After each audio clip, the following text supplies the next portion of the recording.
Assalamualaikum dan salam sejahtera. Saya Yasmin Hani, hos anda dalam rancangan Sembang-Sembang ASNB 2022 di mana kita akan membicarakan tentang pelaburan dan juga tentang pengurusan wang. Okey, tak nak melengahkan masa, kita terus ke topik kita pada hari ini.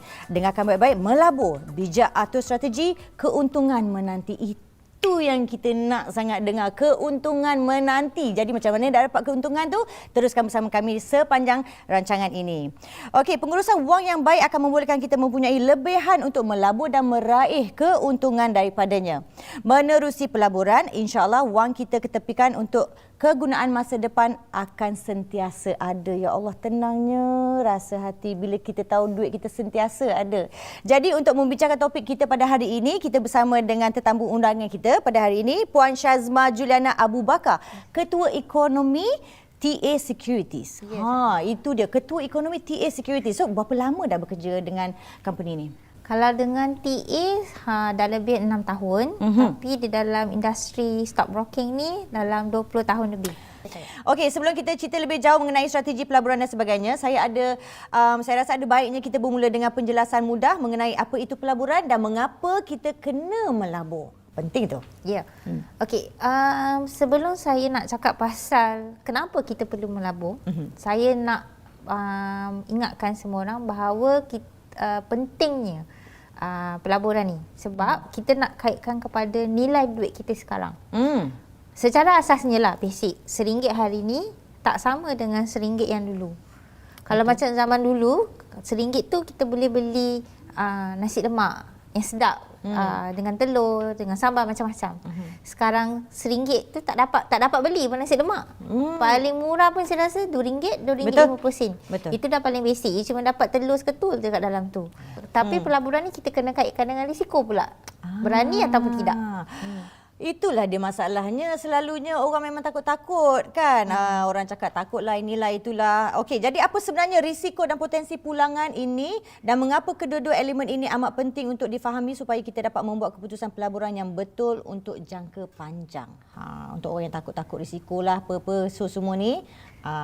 Okey, bila kita buat pelaburan, kita kena faham risiko yang akan diambil. Yang pertama, kita nak soal diri sendiri, kita nak pelaburan dalam bentuk jangka masa pendek, jangka masa sederhana ataupun jangka masa panjang.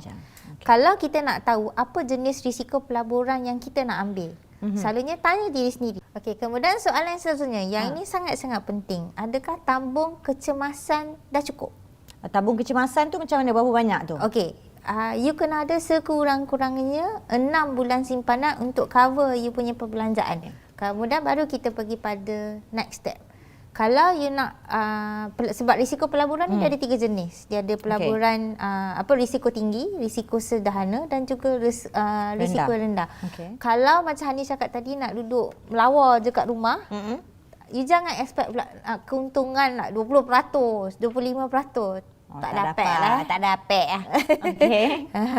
Okey. So bergantung kepada jenis risiko. Kalau you jenis yang berani, saya berani, saya cuba nak belajar. Saya tak kisah saya boleh hilang modal, tapi saya dalam masa yang sama manalah tahu sebab kita belajar, hari-hari kita belajar ilmu, daripada you rugi, ada kemungkinan untuk rugi, you boleh sebenarnya menjanang keuntungan yang lagi tinggi. Baik, jadi sekarang ni berdasarkan pada soalan tadi, maknanya kita sekurang-kurangnya sebelum melabur kita dah kena ada 6 bulan tabung kecemasan. Lepas itu selebihnya itu wang tu kita boleh melabur. Itu maksud Puan Syazma tadi. Okey. Baik, faham. Jadi bergantung kepada orang kata nak risiko mana yang tinggi, rendah dan juga sederhana. Okey. Bagi yang inginkan pulangan tinggi ini, apa yang perlu mereka tahu supaya mereka boleh bersedia untuk mengelak ataupun meminimalkan kerugian dan meraih keuntungan seperti yang diharapkan? Macam saya cakap tadi, untuk you buat pelaburan berisiko tinggi, you kena berani. Tak semestinya you letak duit dalam pelaburan tinggi ni. Macam mana you main pasaran saham, you main forex, tak semestinya you letak je duit dalam pelaburan tu terus nak untung 30%. Dia tidak semestinya akan berlaku sebab pelaburan yang berisiko tinggi ni dia banyak dipengaruhi oleh faktor-faktor luaran yang kadang-kadang kita susah nak kontrol. Jadi bila you ada kerugian, you boleh cut loss. You boleh meminimumkan kerugian you sendiri. Alright, faham. Jadi kita kena ambil tahu hal dunia jugalah. Okey. Baik, jika pulangan tinggi, risiko ruginya pun tinggi, bagaimana pula dengan instrumen pelaburan yang berisiko sederhana? Di mana boleh saya melabur? Kalau rendah tu macam slow sangat. Kan yang sederhana ni kat mana? Yang tengah-tengah ni? Okey. Pelaburan sederhana ni contoh yang paling baik saya boleh cakap adalah Amanah Saham Nasional. Okey, dia ada juga turun naik, tapi dia punya nilai unit value ni dia cuma berubah sekali sehari. Satu lagi contoh pelaburan hartanah.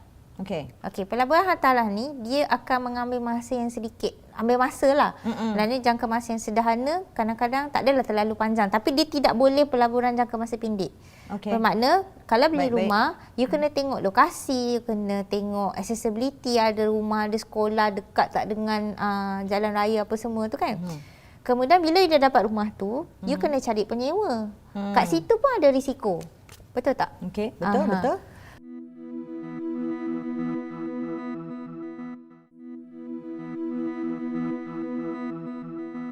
Jadi sekarang ni kita dah dengar penjelasan daripada Puan Syazma mengenai pelaburan risiko tinggi dan sederhana. Macam mana pula dengan berisiko rendah? Kalau tadi sederhana adalah ASNB, betul? Amanah Saham Nasional. Amanah Saham Nasional, ASN. Kalau yang rendah ni ASB ke? Ya, ASB. Sebab ASB ni, you letak duit, kemudian macam boleh jadi macam Hani lah. Kita boleh duduk rumah, melawar, apa semua tu. Lebih slow lah. Tapi you janganlah harapkan kadar dividen dia setinggi untuk pelaburan berisiko sederhana dengan tinggi. So kalau you letak duit duit dia kat dalam ASB, you tunggu sampai PNB buat pengumuman berapakah kadar dividen untuk tahun tu. Tapi itu tidak bermakna you tak perlu ambil tahu pasal pelaburan tu. Sebab kena ambil tahu juga isu-isu semasa, sebab katalah PNB umumkan contohnya kadar dividen ASB meningkat. Terkejut pula kita, kenapa pula banyak sangat ni? Scam ke apa ni? Pasal prospek ekonomi yang semakin bagus. Kalau dia rendah sangat pun kena tahu kenapa pula kadar dividen semakin rendah. Jangan mengamuk tak tentu pasal. Tapi kan selalunya kalau naik itu dia tak cakap scam, dia diam dia. Okey, bagaimana pula membina strategi pelaburan yang mantap dan mampu menjana pulangan dalam tempoh waktu yang diharapkan? Okey, adakah ia berkait rapat dengan matlamat, usia dan pendapatan kita? Okey. Kalau nak cakap pasal usia dengan objektif kita, dia berbalik semula kepada apa kita punya perancangan untuk masa kini, masa sederhana dan masa panjang. Okey, pertama sekali yang sangat penting kita cakap pasal tabung kecemasan. So itu perlu ada. Tapi katalah you tak ada tabung kecemasan yang cukup, tapi you nak juga melabur. Jangan terus pergi pada pelaburan berisiko tinggi. Dia pergi pada pelaburan berisiko rendah. Simpan duit dalam ASB dulu. So itu boleh dikategorikan sebagai tabung kecemasan. Kemudian bila you dah ada tabung kecemasan yang dah cukup, dan kita pergi pada plan yang seterusnya. Okey, you dah ada pelaburan berisiko rendah, kemudian kita pergi pada pelaburan berisiko sederhana. Okey, you dapat keuntungan daripada situ, baru kita pergi pada pelaburan berisiko tinggi. Faham. Jadi kita pelan-pelan kayuh lah. Macam kita nak bertatih berjalan, tak berhenti nak berlari. Takkan nak lari terus. Kita jalan, berangkat jalan, berlari. Okey, jadi kita pelan-pelan kayuh ya. Baiklah, terima kasih Puan Syazma untuk penjelasan bagaimana untuk membina portfolio dan strategi pelaburan yang betul untuk membina kewangan dan kehidupan yang selesa untuk kita semua. Yang penting kita perlu memahami mengenai risiko dan pelaburan, instrumen pelaburan yang sesuai dan juga langkah-langkah untuk melabur yang strategik seperti mana yang telah dikongsikan oleh panel kita sebentar tadi. Okey, jangan ke mana-mana, teruskan bersama dengan kami. Ingat tahu ini bukan sebarang sembang. Ini sembang-sembang ASNB untuk kita hidup senang. Seronok I dengar. Okey, kita jumpa lagi selepas ini.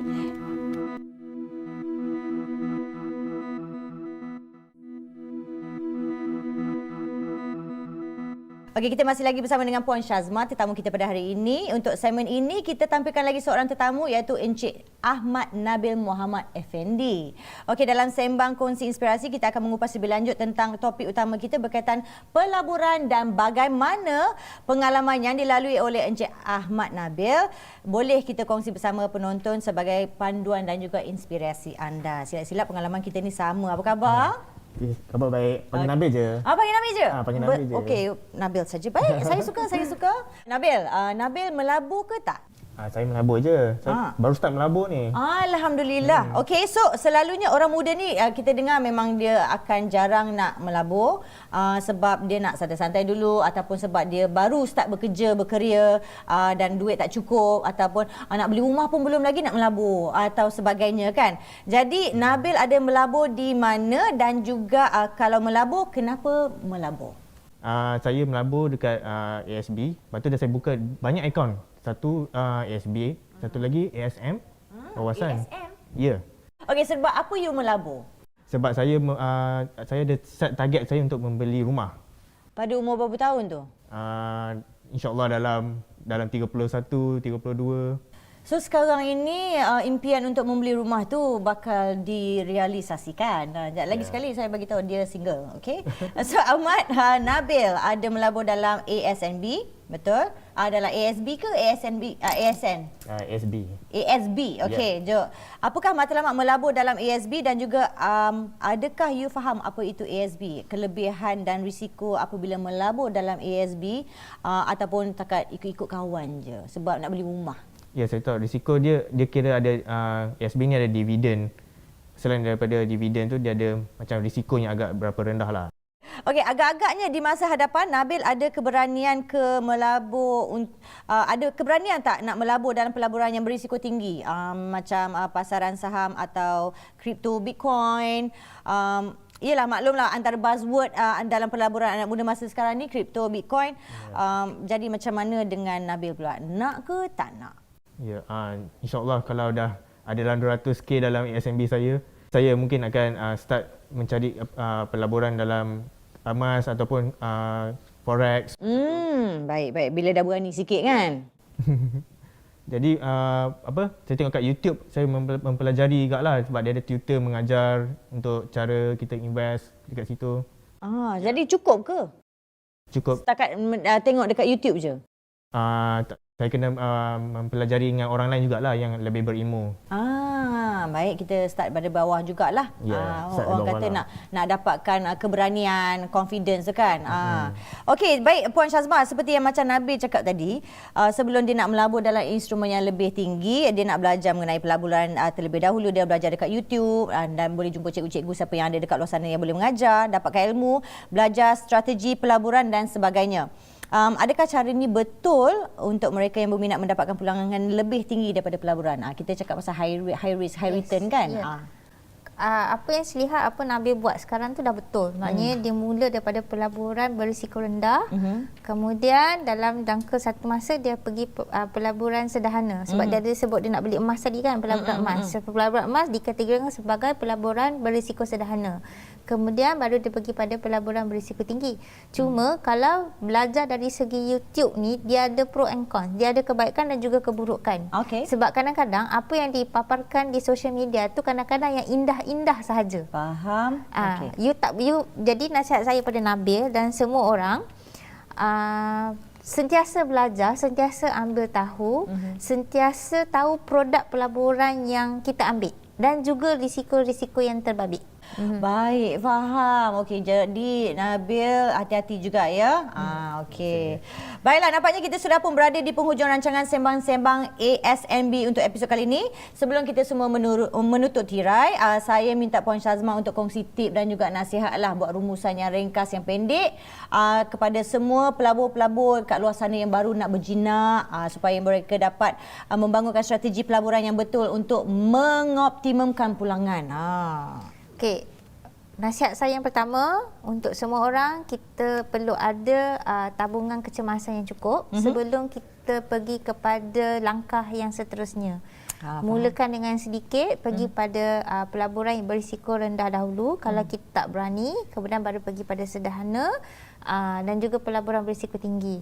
Kemudian strategikan pelaburan anda, maknanya kita tahu apa yang kita nak buat, ambil tahu bukan saja isu-isu dalam negara, kita perlu ambil tahu isu-isu di luar negara juga. Sentiasa menimba ilmu, sentiasa bercakap dengan orang-orang yang mempunyai pengetahuan dalam pelaburan supaya kita tidak ditipu. Baik, terima kasih Puan Syazma dan juga Nabil kerana sudi bersama dengan Hani selama 30 minit dan juga anda penonton dekat rumah sana. Baik, saya harap perkongsian dalam episod kali ini juga dapat membantu anda semua untuk mengurus kewangan dan pelaburan dengan baik untuk kehidupan lebih sejahtera. Baik, sebelum kita berpisah, kami di Sembang-Sembang ASNB 2022 ingin menyampaikan cenderahati berupa lukisan karikatur sebagai kenang-kenangan kepada dua orang tetamu istimewa kita pada hari ini. Ini untuk Puan Syazma. Cantik tak? Cantik. Botok siap muka naik terletak dekat situ. Nabil, mudanya. 18 tahun rupa dia. Cantik, inilah di karikatur. Seronok kan bila balik dapat bawa muka-muka sendiri. Ini nama dia pelaburan. Yes, pelaburan. Bukan masuk mahkamah Boleh cukup rendah. Okey, bersama lagi minggu hadapan bersama dengan Hani, kita akan kupaskan topik pelaburan dan juga pengurusan wang yang lebih menarik dalam program Sembang-Sembang ASNB 2022. Ingat tak, ini sembang bukan sebarang sembang. Ini Sembang-Sembang ASNB untuk hidup kita senang. Assalamualaikum, kita jumpa lagi minggu depan.